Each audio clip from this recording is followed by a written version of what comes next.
So, Joe Swanberg, getting right to the heart of the matter here. Uncle Kent, and first of all, congratulations, I guess. Sounds like things are off to a great start.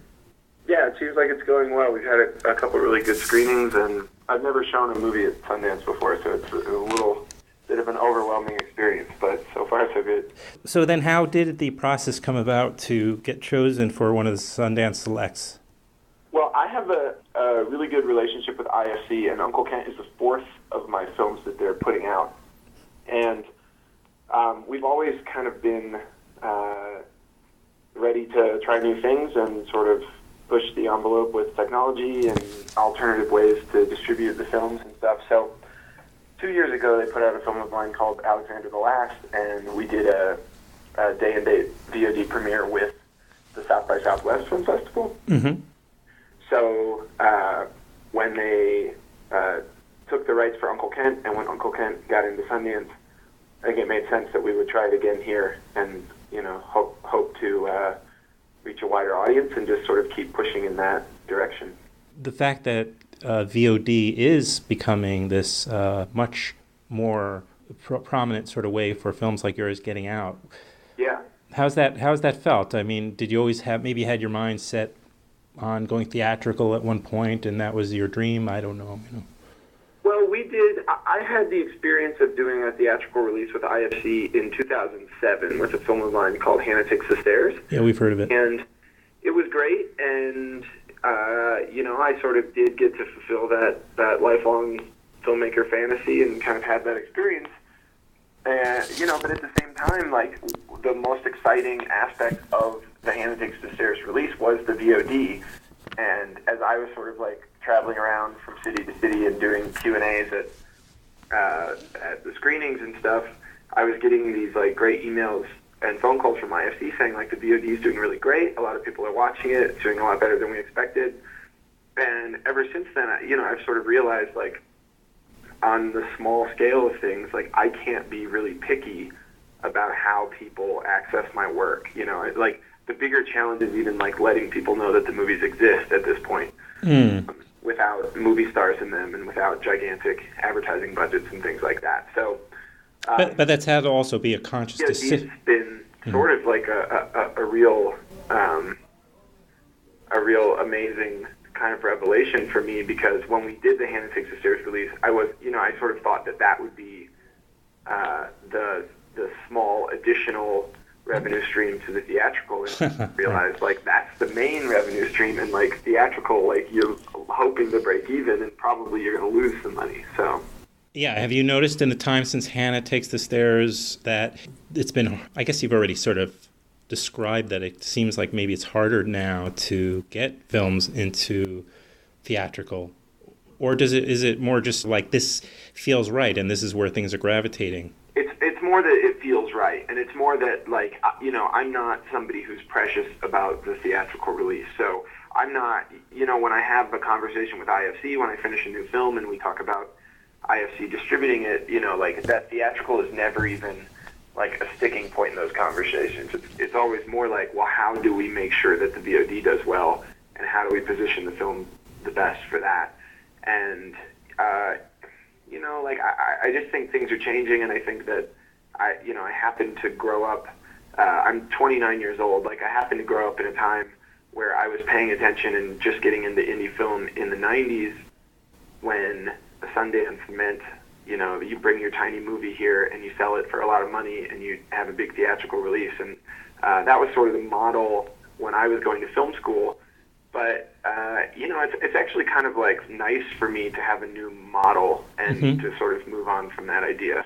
And it's obvious that still happens to some filmmakers, but, like, even the films that are selling at Sundance over the last couple of years, I've watched them struggle theatrically.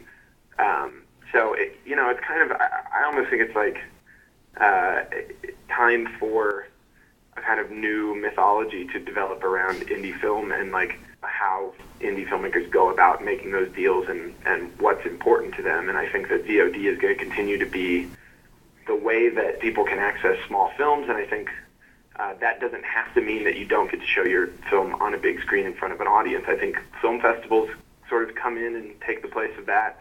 I think universities are still doing screening series. I think filmmakers have a lot of tools in their own hands now to set up theatrical screening. So, for filmmakers who that's still a really important part of the process for, I don't think that has to compete with VOD. I think that can actually help promote the VOD. Great. And do you find that you're now more than ever involved in how your film is marketed? Were you always? I've always tried to be, but now I think I'm a lot smarter about just how I'm a lot more realistic about how people are seeing the films and the size of the audience, and also I'm just learning a lot more about what works on VOD, and I think it's its own sort of format now, and I think that people are figuring out what how important a trailer is and the kind of trailer that ought to be cut to appeal to a VOD audience, and who's potentially watching the movie and stuff. All these kind of things that when I first started making films, I just didn't have any idea about. Yeah.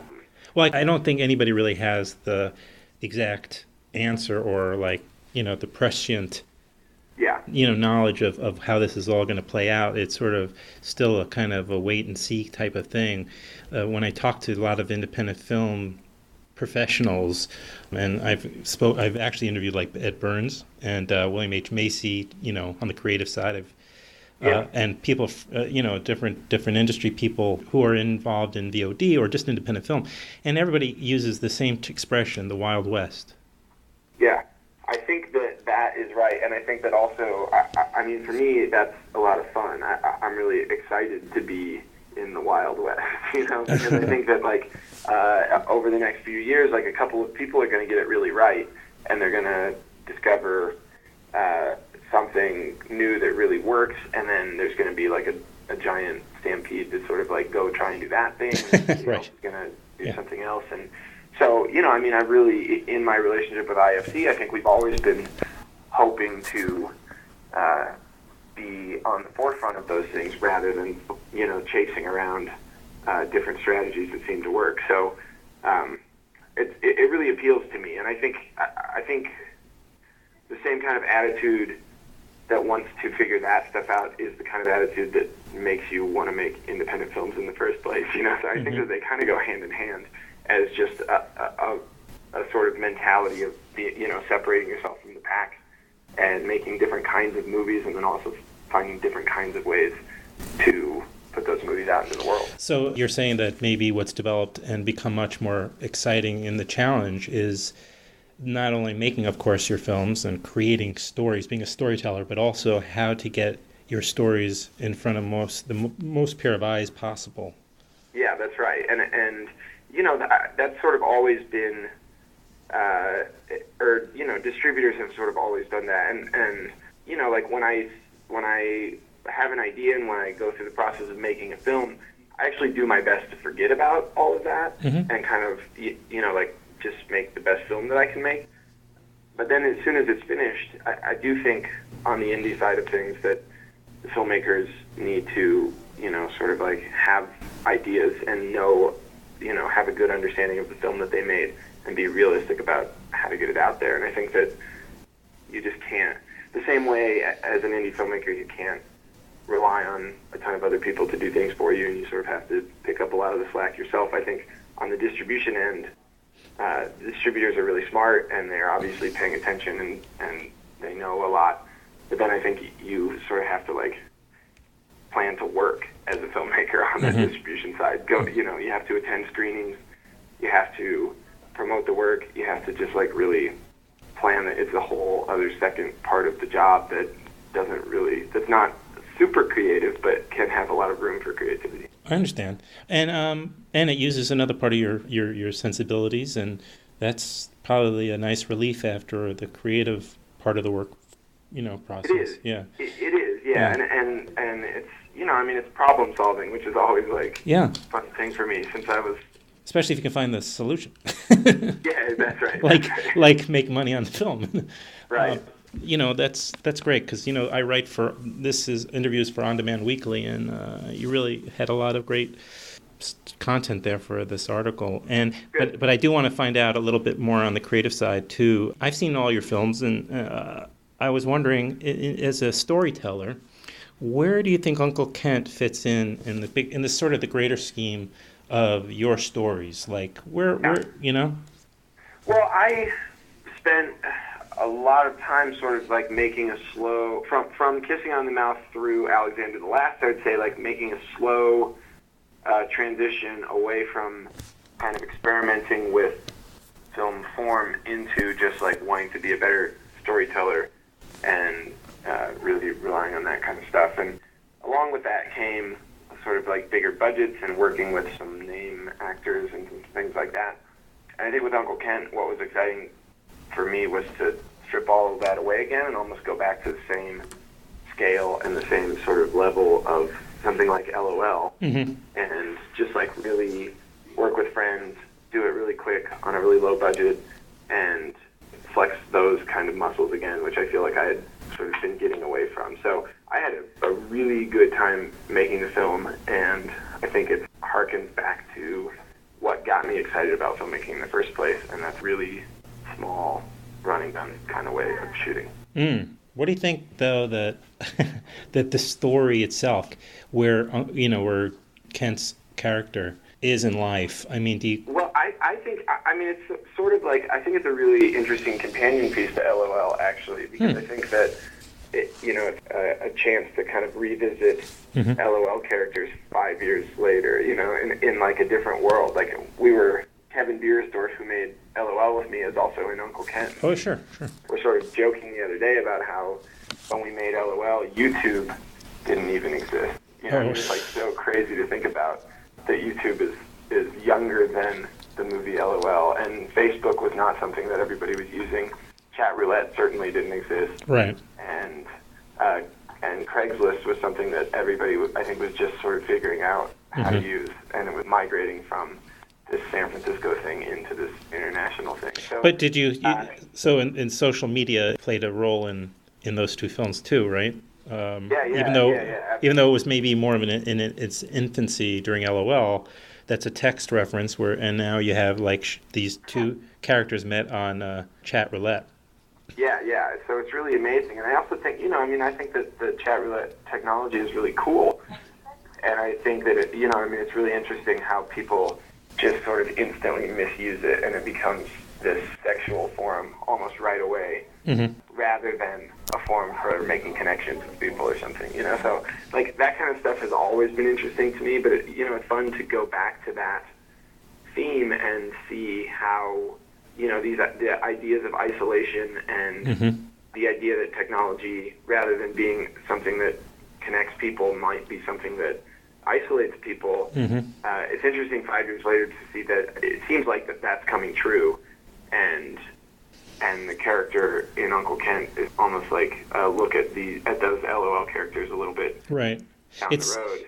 As you speak, it does remind me in almost a funny way. At the end of the film, he's by himself again. Even rejected by his cat, right? And and he's by himself, and back on the computer, gazing at videos. At previous things that he's done, or after she leaves, he's on his bed, like rewatching The Weekend on the little flip camera. Right, exactly. And so experiencing it through this removed technology, and then at the same, it kind of also just coincidentally is sort of how a social network ends for that character. Yeah. I know. It is really funny. I mean, we shot Uncle Kent last summer before I saw The Social Network, and I thought the movie was great. But it is really funny. We're sort of like the very, very low-budget indie version of that, because I think that both films are talking about a lot of the same things. Very well said. That's true.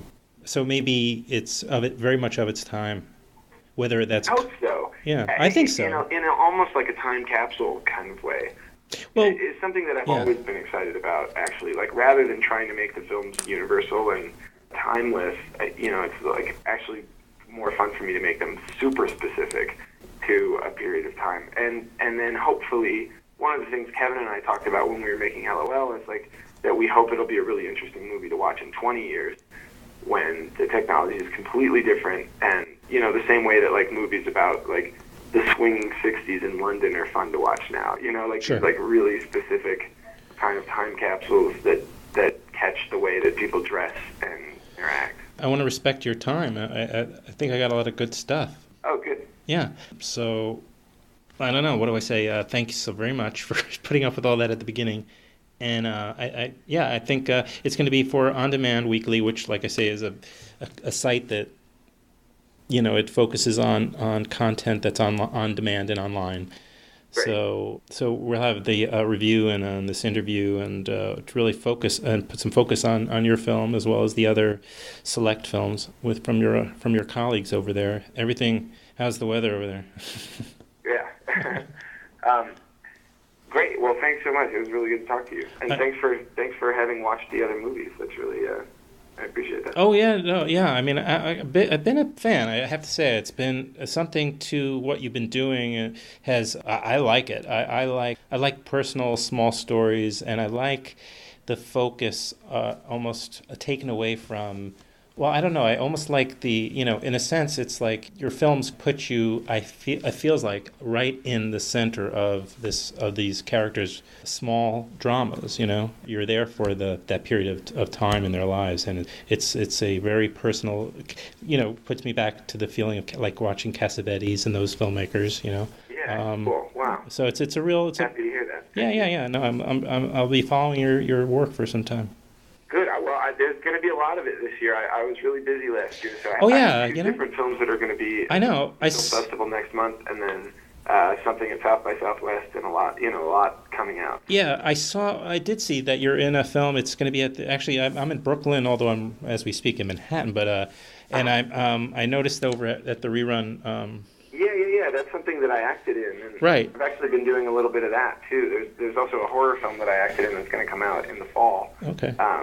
So yeah, that's actually been really nice. It's sort of nice to have the weight of directing off of my shoulders. To be a work for hire, you mean? Yeah, totally. And it's actually a really fun way to make money. So I'll see you at in these other projects. Okay, great. All right. Appreciate it. Me too. All right, have a great day. You too.